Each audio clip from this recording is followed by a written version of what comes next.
지난주에는 태국에 다녀왔습니다.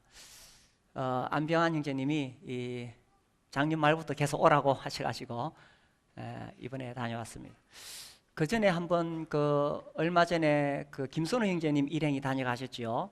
그래서 태국의 이 북쪽으로 북서쪽으로 김선우 형제님이 선교하고 계시고, 또 이쪽으로 북동쪽으로는 안병환 형제님이 일하고 계십니다. 이번에 이제 말씀을 전하는 시간은 그렇게 많지 않았고, 또 형제님과 교제하고, 그곳에는 이 성도들이 아직은 별로 없습니다. 청년들 3명, 학생들 3명, 그리고 한국인 가정이 있고, 이제 막 이렇게 출발을 했는데, 근데 제가 느낀 것은 거기 있는 학생들하고 청년들이 그야말로 일당백이더라고요. 아주 훈련이 잘 되어 있었습니다. 그 어린이 저기 이제 토요일에 저기 청년 자매 22살, 21살, 22살 저 자매하고 또 그 자매님하고 나가서 아이들을 불러 모아놓고 지금 말씀을 전하고 그렇게 합니다.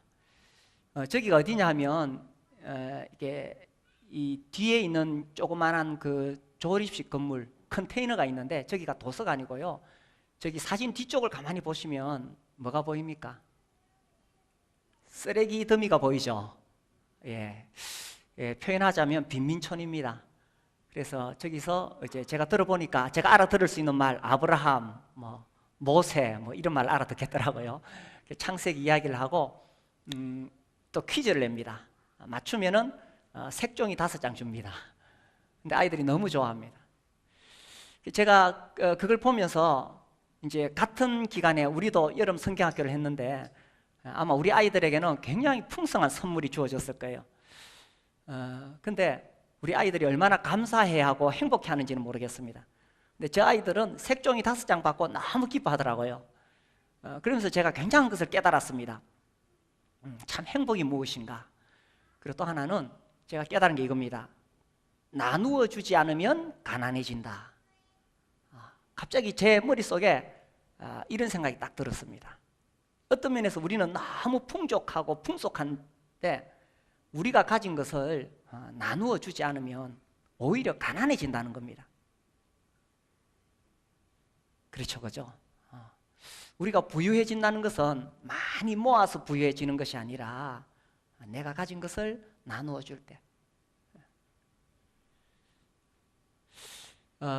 그래서 이제 저기서 모아서 그렇게 하고 또 다른 곳으로 옮겨서 또 한 군데 그렇게 했는데, 거기도 마찬가지입니다. 그래서 이제 주일이 되면 저 아이들을 이제 차에 태워와 가지고 밥을 먹입니다.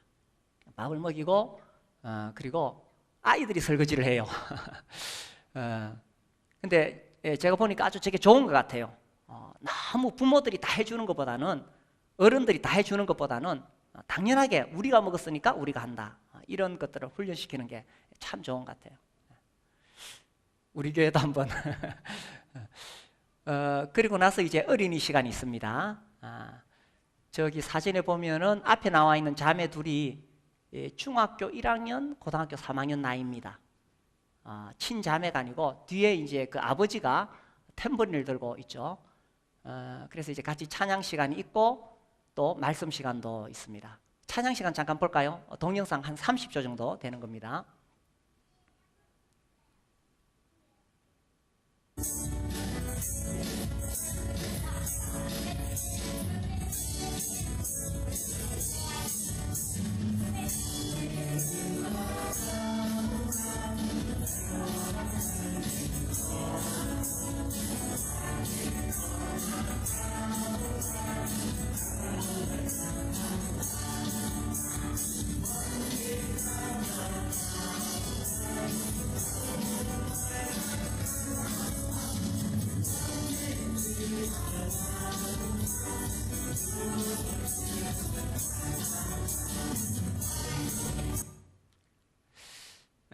이제 저기는 아무튼 예수님을 믿으면 다 일꾼이 되는 것 같아요.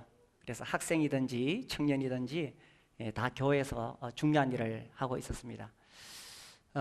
우리가 3년 전에 치앙마이하고 그 김선호 형제님 계신 데를 우리 학생들이 같이 방문을 했었는데, 제가 이번에 또 생각했습니다. 내년쯤에 우리 학생들이 좀 한 번 더 선교지를 방문하면 좋겠다, 그런 생각이 듭니다. 그런데 내년에 갈 때는 이렇게 하면 좋겠어요. 부모님들이 이 선교비를 다 대주는 게 아니라 최소한 50%는 우리 학생들이 좀 준비할 수 있도록 뭐 어떻게 하면 될까요? 용돈도 절약하고, 또 내년에는 세뱃돈 받은 거 다 모으고 뭐 그 외에 또 그곳 이 선교지에 가면은 아무래도 우리가 여러 가지 이 물품도 전해야 되고 또 선교비도 후원해야 됩니다. 그러니까 뭐 우리 학생들이 좀 주체로 해서 선교 바자회도 하시고, 그래서 제가 이번에 좀 느낀 것은 너무 우리가 이 어른들이 다 해주는 이런 분위기인데, 우리 어린이들에게도 또 우리 학생들에게도 또 우리 청년들에게도 좀 더 그들이 뭔가를 할 수 있도록 기회를 주는 게 좋겠다고 생각되고요. 그래서 이제 우리 학생들이 조금 기도하면서 계획이 되면은 기획을 처음부터 끝까지 다 하도록 선교사님하고 이렇게 서로 연락도 하고 또 항공편도 이렇게 알아보고 충분히 할 수 있습니다. 기회를 안 줘서 그렇지. 그래서 좀 그렇게 해서 한번 준비해 봤으면 좋겠고, 또 저기 이제 보니까 25살, 우리 나이로 26살 된 청년 형제가 있는데, 그 형제가 어쨌든 이 교회 전체 살림을 살고 있더라고요. 또 대학교 4학년 되는 형제가 하나 있고, 그래서 그렇게 생각해 보면 사실 우리 청년들도 이미 다 성숙했는데 좀 우리 청년들이 좀 더 주체적으로 뭔가를 할 수 있는 나이인데 우리가 기회를 안 준 것이 아닌가. 물론 이제 저기는 좀 일찍 결혼을 해요. 뭐 20살에도 결혼하고 뭐 그렇더라고요. 그래서 일찍 결혼하고 사회적인 분위기가 그런 것도 있지만, 아무튼 우리도 좀 더 우리 학생들하고 청년들에게 좀 더 기회를 주는 것이 좋겠다, 그런 생각을 했습니다. 지금 안명환 이제님 하고 계신 아주 중요한 일이 그 두란노 센터라고 저기다가 지금 기숙 학교를 지으려고 합니다. 그래서 땅이 한 3,000평 정도 되는데 저기다가 이제 학교를 지어서 이제 학생들을 받아가지고 거기서 이제 교육을 시키는 거죠. 그래서 이제 그 형제님이 태국에 가서 복음을 전해 보니까 이 어른들은 참 변하기 어렵습니다. 태국에도 태국 그 현지인들이 있고 소수민족이 있는데, 특히 현지인들은 이 불교 문화에서 자라가지고 너무 거기에 익숙해져 있기 때문에 이게 너무 어렵다는 거예요. 그래서 어린이들도 오랫동안 몇 년 동안 성경을 전하고 가르쳐도 이 어린이들이 어려서부터 이게 이 불교에 이렇게 길들여져 있기 때문에 그렇게 성경 공부하고도 학교 가면 학교의 앞에 바로 교문 안에 이 불상이 있어요. 거기 가면 자기도 모르게 그 불상 앞에서 이렇게 합장을 하는 거예요. 이게 몸에 배어 있어요. 그러니까 교회 오면 하나님 말씀 듣고 찬양하고, 학교 가면 불상 앞에 절하고. 그래서 이래서는 안 되겠다. 아이들을 집으로부터 완전히 격리를 시켜서 말씀을 전해야 되겠다라는 그런 생각입니다. 그래서 집에서 어머니가 불상만 보면 절을 하도록 그렇게 교육을 시켰기 때문에 부모로부터 떼어놔야 되겠다, 이제 그런 생각이죠. 그래서 이제 한 3,000평 정도 땅을 사서 건물을 지으려고 그렇게 하고 있고요. 저기 지금 담장이 보이는데 저기는 경기 지역에 있는 청년들이 와서 땀 흘리면서 저렇게 담장을 짓고, 또 여러 형제님들이 가셔서 저렇게 수고하셨고, 그래서 건축을 하게 되면은 모임의 여러 형제님들이 가셔서 뭐 목수나 또 그 외 여러 가지 이 기능을 가지신 분들이 도와주시기로 그렇게 약속이 되어 있다고 합니다. 그리고 이제 이번에 또 그 라오스를 다녀오게 되었는데, 저기 계신 분이 이 쌍원이라는 분인데 아짠이라는 표현을 쓰더라고요. 이제 태국에서는 교회 인도자들을 이제 형제라고 안 하고 아짠 이렇게, 라오스 이렇게 약간 그 차이를 두는 것 같아요. 그래서 이제 아짠 쌍원을 만났는데, 라오스는 지금 공산국가입니다. 그래서 공개적으로 선교를 할 수 없어요.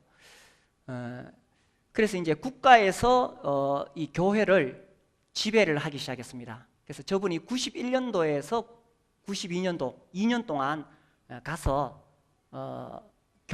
정부의 교육을 받고 이제 정부의 이 통제 아래서 저 교회를 이끌어갑니다. 근데 이제 저분이 왜 중요하냐면은 91년 이전에는 우리와 똑같은 형제단이었다는 것입니다. 저는 이제 책으로만 포도의 책에 보니까 1902년에 스위스 형제들이 이 태국 남부에 가서 선교했다 이런 기록이 있었는데 이번에 저분을 만나 보니까 그게 확실하더라고요. 그래서 자기가 크리스찬 브레드린이라 하고 어떻게 그걸 알게 되었느냐 물으니까 자기 아버지가 그렇게 전해주었다고 해요. 그리고 그 당시 왔던 그 스위스 선교사들이 옷과 이불을 나누어 주어서 이제 복음을 듣게 되었고, 그리고 이제 정부가 저렇게 통제하고 있는데도 불구하고 여전히 고집스럽게 과거의 형태로 모이는 교회가 한 2군데 정도 더 있다 그러면서요.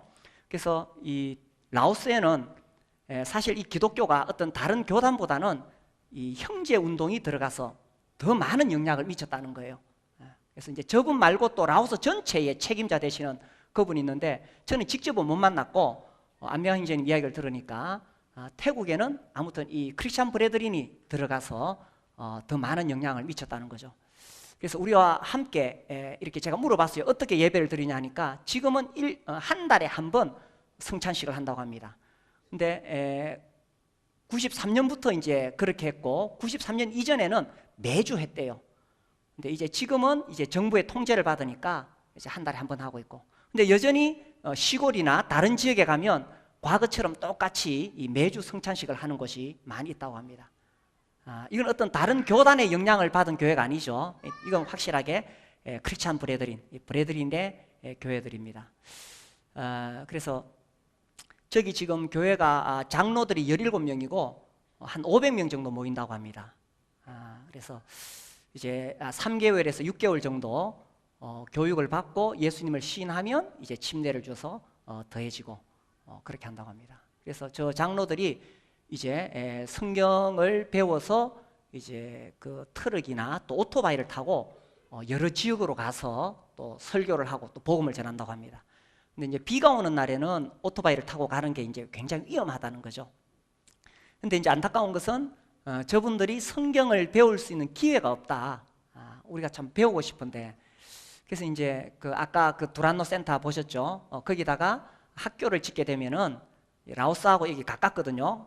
큰 캔하고. 그래서 거리로 가서 이제 성경을 배우면 뭐 한 6개월이나 1년 정도 집중적으로 성경을 배우면 이분들이 와서 이제 또 라오스에 또 복음을 전하고 그렇게 교회를 세울 수가 있는 거죠. 아무튼 세계는 넓고 할 일은 많습니다. 이번에 제가 이 선교지를 다녀오면서 더 많은 것들을 생각하게 됩니다. 특별히 이제 우리 교회가 지금 한 13군데 선교지와 연관이 되어져서 후원하고 있습니다. 그래서 각 목장에서 준비를 하셔서 1년 혹은 2년 혹은 3년 이렇게 계획을 세우셔서 그 후원하는 선교지에 직접 가는 것이 필요하다는 거예요. 물론 그 선교사님들이 많이 오십니다. 다음 주에 우리 동티모르 선교사님 우리 교회 오시고, 그 전에도 그 동티모르 목장에도 오셨고, 또 우리 이 목자로 섬기시는 형제님 가정이 이 동티모르에 직접 방문하기도 했습니다. 그래서 이렇게 우리 각 목장들이 이 선교지와 이렇게 긴밀한 관계를 가지고 그 선교사님을 초청도 하고, 또 실제로 그 선교지에 가서 선교 활동을 좀 이렇게 할 수 있는 데 도와주고 그렇게 하면 좋겠다는 생각이 듭니다. 그래서 우리가 이제 이 선교지와 연결된 것이 벌써 이제 1년, 2년, 3년 이렇게 시간이 지나가면서 지금쯤에는 선교지 방문을 목표로 하는 것이 좋겠다, 그런 생각이 듭니다. 사실 이제 아마 태국에 관광을 다녀오신 분들은 많이 계실 거예요. 관광을 가면 뭐 여러 가지 뭐 재밌는 게 많습니다. 많은데 관광을 가면 그냥 재밌는 거죠. 근데 제가 선교지를 방문하면 느끼는 것이 영혼이 정화된다는 느낌이 듭니다. 우리가 살아가는 이 현대 사회가 얼마나 복잡한지 모릅니다. 굉장히 복잡하고 또 우리가 가지고 있는 신앙도 굉장히 복잡합니다.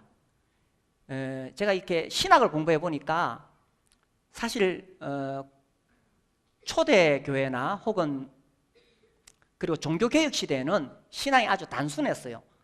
그런데 근대 현대로 넘어오면은 신학이 굉장히 복잡합니다. 뭐 여러 하여튼 신학의 이름이 있고 복잡한데 이게 신학인가 철학인가? 사실 철학이에요.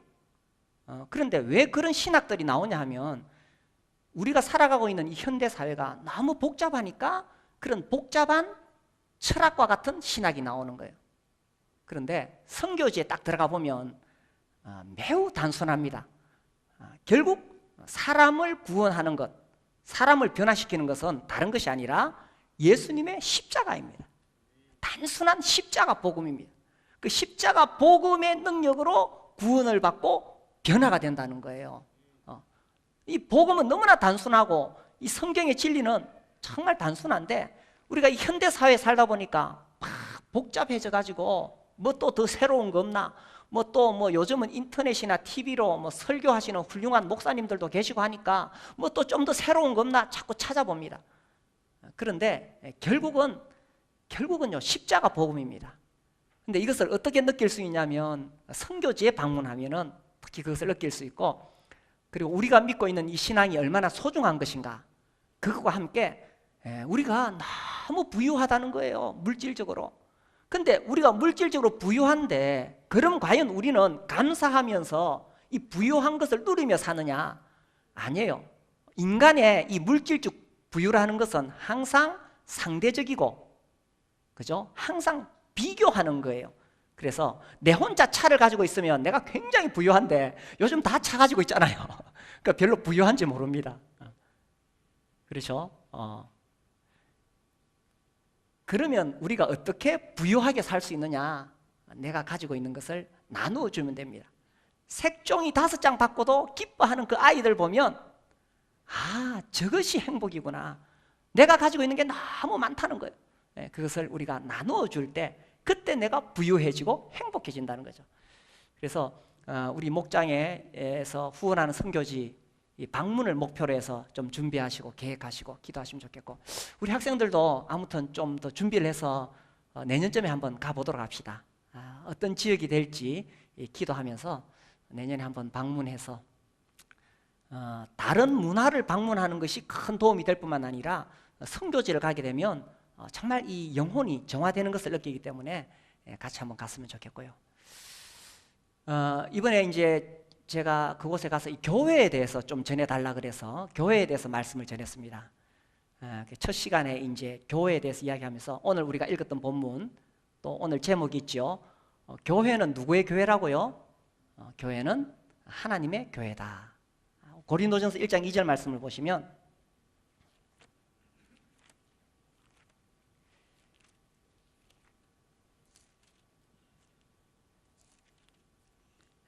고린도에 있는 하나님의 교회. 그래서 고린도라는 지역을 이야기하고 있습니다. 지역.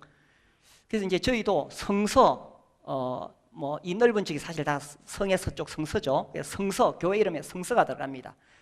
고린도에 있는, 그러나 이 누구의 교회이냐? 하나님의 교회이다. 이 교회는 어떤 건물이 아니죠. 우리 이렇게 참 좋은 건물이 있습니다만은 이 건물이 교회가 아닙니다. 중요한 것은 누가 교회냐? 그리스도 예수 안에서 거룩하여지고 성도라 부르심을 받은 자들, 그 사람들이 교회라는 거죠. 그래서 또 각처에서 우리의 주인이시죠. 곧 그들과 우리의 주인이시죠. 주인 대신 예수 그리스도의 이름을 부르는 모든 자들, 사람들이 교회라는 것입니다. 그래서 우리가 이 교회를 생각할 때 건물을 생각하기보다는 사람들이 이 교회다라는 거죠. 그리고 이 교회가 하나님의 교회다. 다른 말로 이야기하면 이 교회는 사람의 교회가 아니라는 것입니다. 이 교회의 주인은 누구냐? 하나님이시죠. 그래서 하나님이 여기에 계시고 하나님이 예배를 받으시는 곳입니다. 교회에서는 어떤 인간적인 것이 드러나서는 안 된다는 것입니다. 아무리 그 사람의 재능이 뛰어나고 또 아무리 그 사람이 훌륭해도 교회는 사람이 드러나는 것이 아니라 하나님이 영광을 받으시는 거예요. 그런데 이 교회가 그러면 완전하냐? 이 땅에 있는 지역교회는 완전하지 않습니다. 다 불완전하고 부족합니다. 그렇지만 교회는 누구의 교회라고요? 하나님의 교회입니다. 그렇기 때문에 우리가 교회를 쉽게 평가해서도 안 된다는 것입니다. 교회를 쉽게 비판해서도 안 된다는 것입니다. 교회가 부족할 수 있어요. 인간적으로 여러 가지 어떤 약점들을 가질 수 있습니다. 그러나 교회에 대해서 쉽게 비판하는 것, 우리 교회에 대해서도 우리가 비록 부족하지만 우리 교회가 누구의 교회라고요? 하나님의 교회. 우리 교회에 대해서 쉽게 비판하는 것은 하나님을 비판하는 거예요. 다른 교회에 대해서도 마찬가지입니다. 우리와 함께 교제하는 교회가 전국에 한 230군데 있습니다만은 다른 교회를 비판하는 것도 그건 굉장히 무서운 일이에요. 왜냐하면 그 교회가 누구의 교회라고요? 하나님의 교회라는 거예요. 그렇기 때문에 우리가 이 교회에 대해서 하나님이 주인이라는 것을 생각하고 겸손한 마음, 그리고 존중하는 마음을 가져야 된다는 겁니다. 그 뒤에 넘겨서 고린도전서 3장 9절에 보시면 우리는 하나님의 동역자들이요 너희는 하나님의 밭이요 하나님의 집이니라. 자, 이 교회가 하나님의 교회이고 또 교회에서 일하는 일꾼들은 하나님의 동역자들이다. 그래서 교회에 일하는 일꾼들을 쉽게 비판하면 안 됩니다. 우리 교회의 일꾼뿐만 아니라 다른 교회 일꾼도 우리가 비판하면 안 돼요. 왜냐하면 그가 하나님의 동역자이기 때문에. 그가 부족할 수 있어요. 잘못할 수도 있어요. 그렇죠. 부족할 수 있고 잘못할 수 있어요. 완벽하지 않습니다. 그러나 주님이 다루시는 거예요. 그래서 동역자이고, 그리고 이 너희, 교회를 이야기하죠. 너희는 하나님의 밭이요 하나님의 집이니라. 그래서 성도들에 대해서도 쉽게 말하면 안 돼요. 쉽게 비판하면 안 돼요. 하나님이 주인이신 교회이기 때문에. 그래서 우리가 성도 한 사람 한 사람을 존중히 여겨야 되고 귀하게 여겨야 된다는 거죠. 3장 16절 봅시다. 너희는 너희가 하나님의 성전인 것과 하나님의 성령이 너희 안에 계시는 것을 알지 못하느냐. 그래서 이 교회는 누구의 성전이라고요? 하나님의 성전. 누가 계신다고요? 하나님의 성령이 우리 안에 계신다는 것입니다. 그렇기 때문에 이 교회 안에 하나님이 계시기 때문에 우리가 하나님을 경외하는 마음으로 교회를 귀하게 여겨야 된다는 거예요.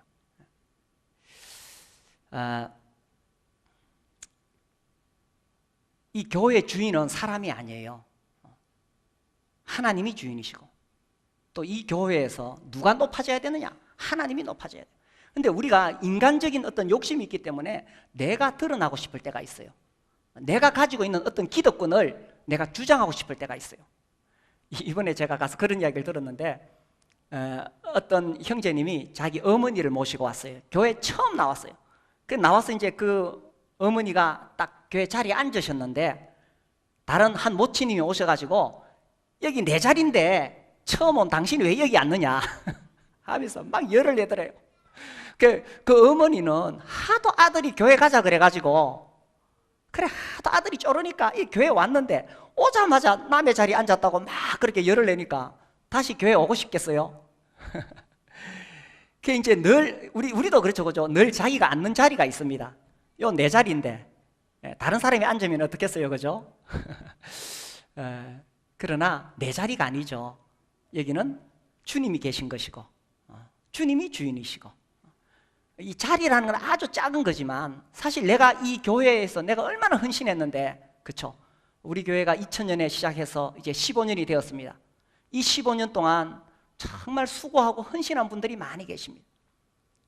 그런데 그건 정말 잘했는데 돌아서서 내가 이 교회에 얼마나 내가 내 젊음을 바치고 내 재물을 바쳤는데 하면서 어떤 기득권을 주장한다면 그것은 하나님의 교회다라는 말씀 앞에 우리가 조심스러운 거예요. 그래서 이 교회는 하나님의 교회다라는 것입니다. 그리고 두 번째로 제가 말씀드리고 싶은 이 교회와 예수 그리스도의 관계입니다. 교회와 그리스도는 어떤 관계냐? 우리 고린도전서 12장을 볼까요? 12장 27절입니다. 27절 우리 같이 한번 읽겠습니다. 시작. 너희는 그리스도의 몸이요 지체의 각 부분이라. 자, 이 너희 교회를 이야기하는데 교회는 그리스도의 뭐라고 되어 있습니까? 몸이다. 이 지체라는 표현을 우리가 잘 안 쓰는데, 지체는 몸에 붙어 있는 손, 발, 뭐 이런 것을 이야기합니다. 그래서 이제 이걸 조금 더 앞에 읽어보면요, 20절부터 제가 읽겠습니다. 이제 지체는 많으나 몸은 하나라. 눈이 손들어 내가 너를 쓸 데가 없다 하거나, 또한 머리가 발들어 내가 너를 쓸 데가 없다 하지 못하리라. 그렇죠. 머리가 발한테 너 쓸 데 없다, 또 눈이 손한테 너 쓸 데 없다, 이렇게 말 못합니다. 그뿐 아니라 더 약하게 보이는 몸의 지체가 도리어 요긴하고, 그러니까 교회 성도들 중에 내가 볼 때에 아유 저 형제님은 뭐 별로 뭐 세상적으로 뭐 별로 없어 보이네. 그런데 주님 말씀하시기를 그런 형제님이 도리어 더 교회에 중요한 분이라는 거예요. 23절, 우리가 몸에 덜 귀히 여기는 그것들을 더욱 귀한 것들로 입혀주며 우리의 아름답지 못한 지체는 더욱 아름다운 것을 얻느니라. 그런즉 우리의 아름다운 지체는 그럴 필요가 없느니라. 오직 하나님이 몸을 고르게 하여 부족한 지체에게 귀중함을 더하사. 그래서요, 우리가 볼 때 아유 저 자매님은 뭐 아이고 뭐 별로네, 그렇게 생각할지 모르겠지만 주님이 보실 때는 오히려 그 자매님이 더 중요한 분이라는 거예요. 이 교회는 앞에서 일하는 사람들이 있어요. 저처럼 앞에 나와서 설교하는 사람도 있고요, 또 뭐 아무튼 앞에서 앞서서 막 일을 하니까 드러나는 사람들이 있어요. 또 어떤 분들은 전혀 드러나지 않고 그냥 있어요. 그러나 주님이 보실 때는 드러나지 않는 그 사람이 정말 소중한 지체라는 것입니다. 아무리 교회에 이 재능 있고 은사 있는 사람들이 많아도 그 우리 눈에 잘 드러나지 않는 그분들이 없으면 안 된다는 거예요. 제가 손가락 이야기했나요? 손가락이 자랑했습니다. 엄지손가락이 말했어요. 내가 최고다. 우리 최고다 할 때 엄지 내밀잖아. 최고다. 그러니까 검지손가락이 내가 최고다. 나는 방향을 가리키잖아. 내가 최고다. 세 번째 손가락이 뭐라 그랬을까요? 내가 제일 길다. 내가 최고다. 네 번째 손가락이 뭐라 그랬을까요? 야, 반지를 어디다 끼니? 내가 최고야. 다 자기가 잘났습니다. 새끼손가락이 뭐라 그랬을까요? 새끼손가락이 나 없으면 너희들 다 불구자야. 다 필요한 거예요. 옛날에는 한때 이 태어나자마자 맹장 필요 없다고 맹장 수술한 적이 있었어요. 맹장 떼어냈어요. 그런데 시간이 지나가면서 맹장이 없는 사람에게 문제가 자꾸 생기는 거예요. 면역력이 떨어져요. 그래서 이제 맹장 제거 수술을 안 합니다. 물론 맹장염이 걸리면은 하지만은. 그래서요, 하나님이 우리 몸에 다 필요한 것을 주신 것처럼 교회가 주님의 몸이라고 하셨을 때 우리 한 사람 한 사람이 다 필요한 사람이라는 거예요. 그래서 어떻게 하느냐, 25절이 중요해요. 몸 가운데서 분쟁이 없고 오직 여러 지체가 어떻게 합니까? 서로 같이 돌보게 하셨느니라. 이 서로 같이, 교회에서 좀 그 은사도 있고 또 영향력 있는 사람이 우리 같이 연약한 사람을 돌봐줘야 되죠. 아니에요. 여기 보니까 서로 같이. 그래서 나는 교회 가도 뭐 별로 중요한 사람 아니에요. 아니에요. 그분도 다른 성도들을 돌봐줘야 돼요. 서로 같이. 그래서 26절, 만일 한 지체가 고통을 받으면 모든 지체가 함께 고통을 받고 한 지체가 영광을 얻으면 모든 지체가 함께 즐거워하느니라. 그래서 이 교회는 그리스도의 몸이다. 우리가 각자 따로 있는 것이 아니라 우리가 다 한 몸이라는 것입니다. 우리 중에 어느 누구 한 사람도 필요 없는 사람은 아무도 없다는 거예요. 제가 이 외부로 가면은 교회에 대한 생각이 더 간절합니다. 그때 가만히 생각해 보면 정말 우리 교회에 필요 없는 사람 아무도 없어요. 다 필요한 것입니다. 옥수수 있죠, 옥수수. 하나님 옥수수 만드실 때 그 옥수수 알만 만들어 놓으셨으면 먹기가 얼마나 좋겠어요, 그죠? 알만 있으면. 근데 옥수수 알이 붙어 있도록 뭐가 있어요? 그 안에 이 옥수수 알이 붙어 있도록 이렇게 있죠, 그죠? 그게 필요한 거예요. 그게 있어야 옥수수 알이 붙어 있는 거예요. 우리 교회 볼 때 저분은 뭐 별로 뭐 없어도 될 것 같아. 아니에요. 그분이 있기 때문에 우리가 이 교회 안에 이렇게 함께 할 수가 있는 거예요. 그래서 교회는, 성도는 다 중요하다. 다 중요하다. 옆에 사람 보세요. 중요한 사람입니까? 우리 교회 매우 소중한 분들입니다. 그 다음에 또 교회는 그리스도의 신부이다. 자, 고린도후서 11장 2절. 고린도후서 11장 2절. 내가 하나님의 열심으로 너희를 위하여 열심을 내노니 내가 너희를 정결한 처녀로 한 남편인 그리스도께 드리려고 중매함이로다. 자, 여기 보면 교회를 처녀라고 이야기했는데 이 처녀라는 말은 예수님의 신부다, 그런 뜻입니다. 그래서 신랑과 신부가 서로 사랑하는 것처럼 주님이 교회를 사랑하시고, 그리고 또 신부는 신랑을 간절히 기다리죠. 언젠가 예수님이 우리를 데리러 다시 오시는 날이 있습니다. 그때 우리 교회가 휴거되어서 공중에서 주님을 만나게 될 것이고, 신랑 신부가 하늘에서 어린 양의 혼인잔치를 한다고 성경에 나와 있습니다. 그래서 혼인잔치를 한 다음에 그리고 우리가 영원한 세계로 들어가게 되는 거죠. 그래서 교회는 신부이기 때문에 그리스도를 사모하고 그리스도를 바라보며 살아가는 것입니다. 그래서 이 교회는 세상과는 정말 완전히 다른 곳이에요. 세상에서는 능력 있는 사람, 힘 있는 사람, 돈 있는 사람이 큰 소리 치지만 교회는 그렇지 않습니다. 교회는 다 주님 안에서 소중한 사람들이고, 그리고 교회는 이 세상의 가치관과 다르게 오직 그리스도만을 바라보는 것. 그래서 그리스도의 몸이요 그리스도의 신부다, 이렇게 했는 거예요. 그래서 이 몸이라고 했을 때 우리 모두가 소중할 때 제가 한 번 더 말씀드리고 싶은 게 있어요. 너무 내가 드러나야 되고 내 생각을 고집해야 되고, 자, 우리가 예배 전에 레위기 말씀을 읽는데 오순절에 대해서 오늘 읽었어요. 오순절에는 떡 2덩이를 하나님께 드립니다. 근데 그 떡을 만들 때 가루를 만들어요. 근데 어떤 가루라고 되어 있냐 하면 혹시 기억하시나요? 어떤 가루라고 되어 있습니까? 고운 가루라고 되어 있습니다. 고운 가루. 그래서 가루를 만드는데 더 곱게 빻아가지고 완전히 부스러져서 완전히 가늘어진 그런 가루로 떡을 만들어요. 그런데 만약에 부서지지 않은 어떤 알갱이가 하나 있다고 생각해 보십시오. 이 알갱이가 있으면 반죽을 하다 보면 이게 계속 걸립니다.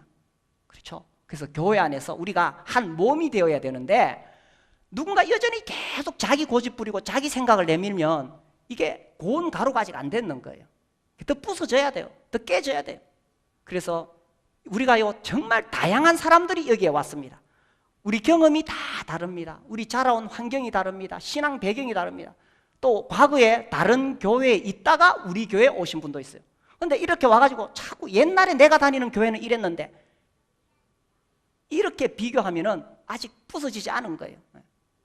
그래서 정말 이 교회에 내가 지체가 되려고 그러면 내가 완전히 부서지고 깨어지고 고운 가루가 되어야만이 비로소 떡덩이가 될 수가 있는 거예요. 근데 여전히 나는 이런 사람인데, 내가 이만큼 많이 아는데, 내 과거는 이런데, 내 능력이 이만큼 있는데, 나는 옛날에 교회에서는 이랬는데, 이러면은 이게 부서지지 않기 때문에 반죽을 하다 보면 그게 계속 손에 잡히는 거예요.